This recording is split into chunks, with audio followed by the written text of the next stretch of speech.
Welcome, ladies and gents. Chris Andre here. Let's talk boxing. George Kambosos gets a decision against Maxi Hughes. Before I get into this, let me just say this. A quick recap. When George Kambosos was a domestic level prospect in Australia, I did a prospect watch video and said with one or two tweaks, this unknown guy has the tools to be able to get to the upper echelons of the lightweight division. When he then fought former world champions Mickey Bay and Lee Selby, and people were trying to tell me they were close fights, split decisions, I was saying that's absolute rubbish. He won those fights clearly. I don't care what the judges said. People are not realizing that he's slipping a lot of those jabs. People were going on about the Lee Selby jab. Selby couldn't land the jab that night on Kambosos. He was slipping, coming in and landing shots. He won that 8-4, 9-3 that fight. Against Mickey Bay, he won the majority of the rounds and knocked Mickey Bay down. Then when it came to fighting Teofimo Lopez, and I was telling everyone he's a live dog, stylistically he's a problem for Teo. I was getting called a silly sausage, you don't know what you're talking about, I can't believe I follow this channel and all of that nonsense. And when he beat him, a lot of people said, well done Chris, I didn't see it coming, congratulations. Others were saying, it's only you only said that because he's of Greek origin. People started projecting their own biases onto me by accusing me of being biased, even though I've been right all the way up until then about George Kambosos' career. Then when it came to this fight, trying to rebuild after Devin Haney, and I've been telling everyone, Haney was all wrong for him.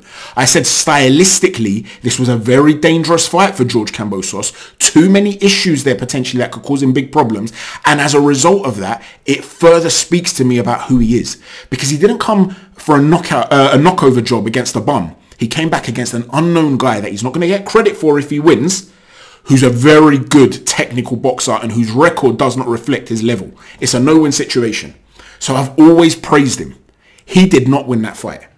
I had it 8-4 to Maxi Hughes. Now, there were a couple of swing rounds in there, 2-3.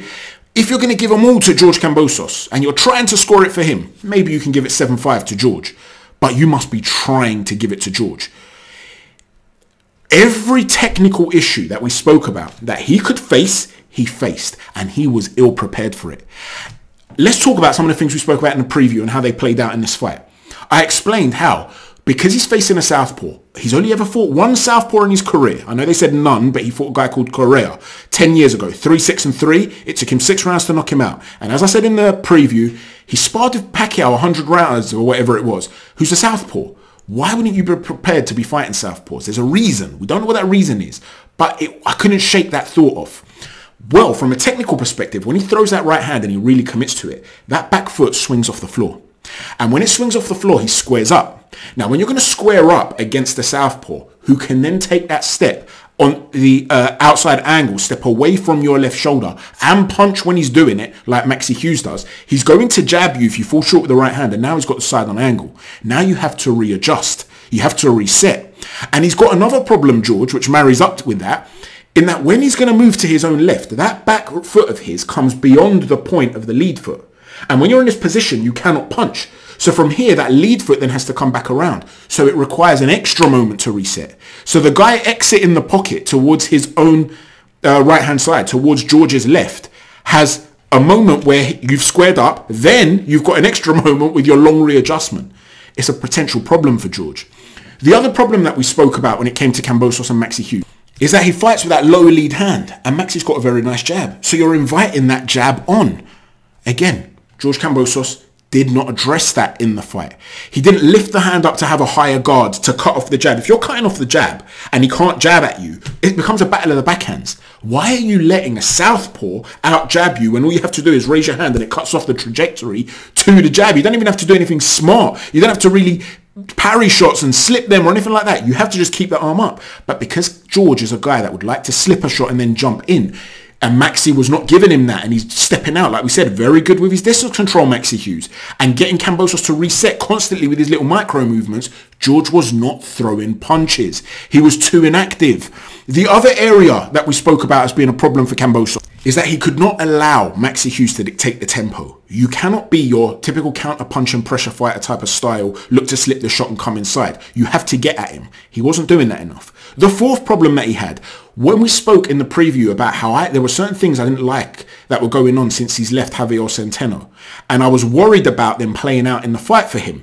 And Christina Poncha said, look, he's with a new training team, but I haven't really seen any improvements. Have you guys seen improvements? Isn't he the same guy? No, he's not the same guy. He's declined. Because as I said in the preview, in the second Haney fight, and On the pads in training, he's taken away something that he used to do very, very well.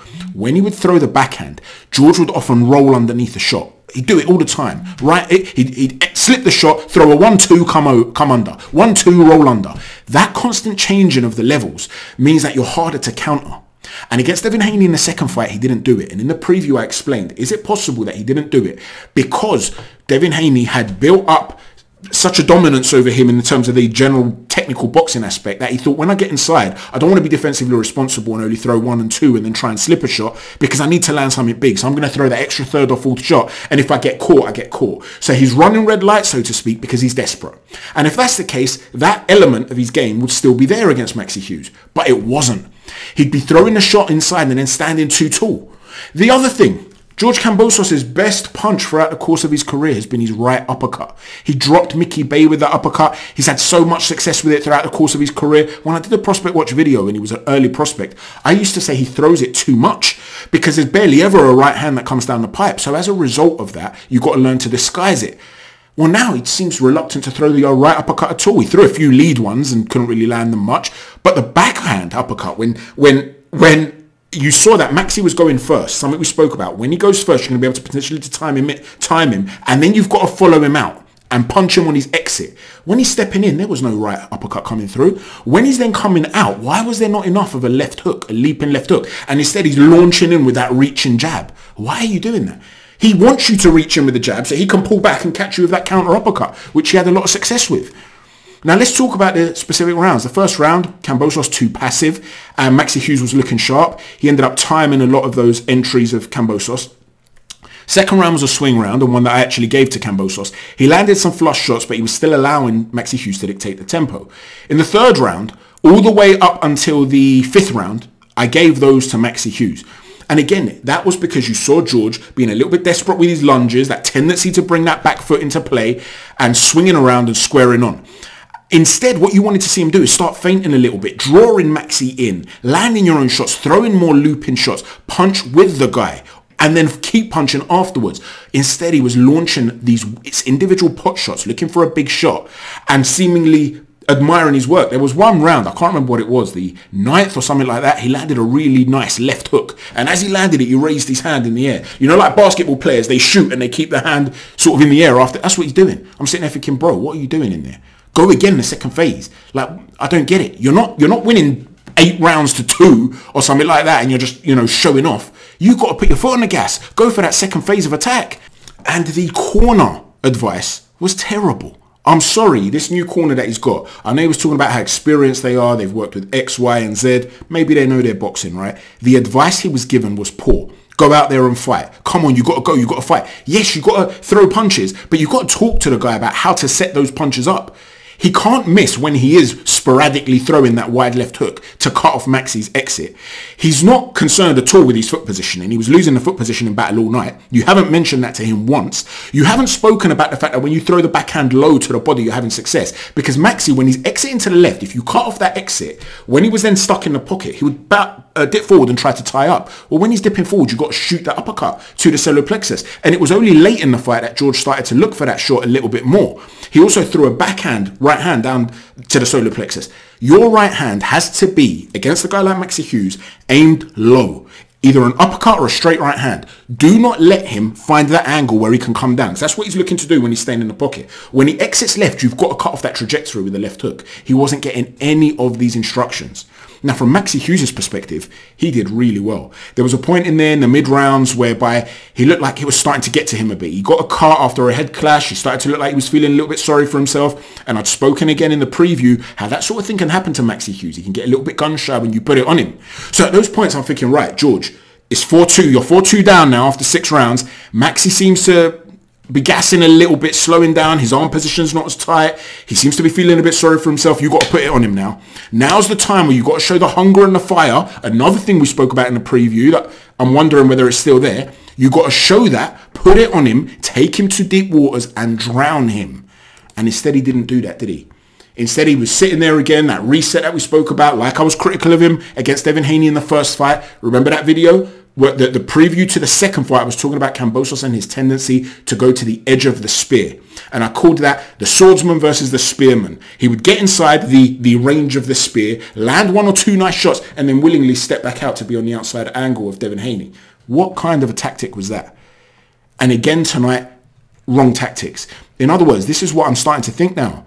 I think that George Kambosos has some really good weapons if you can bring them out of him, but I don't think he's got a great ring IQ.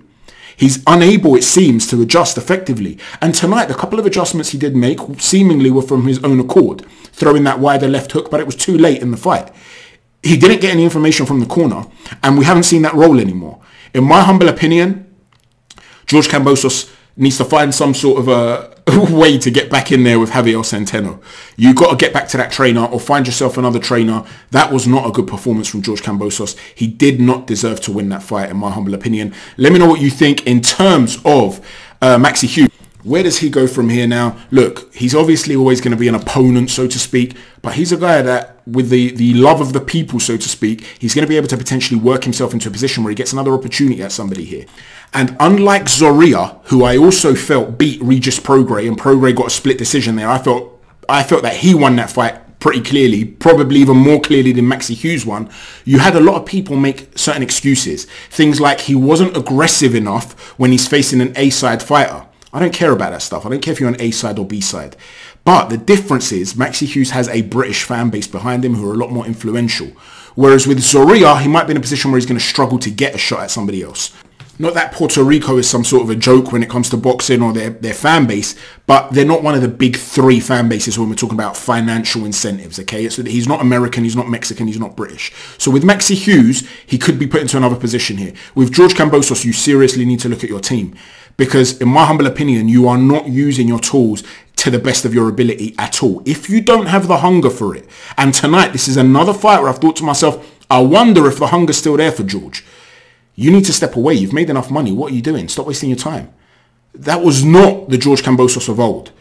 Fantastic performance from Maxi Hughes. Not the fight how I would have scored it. Let me know what you think, ladies and gents. Please don't forget to hit a stiff jab on the like button, a right cross on the subscribe button, and an uppercut on the notifications button. Thanks for watching. Chat to you soon. Take care. God bless.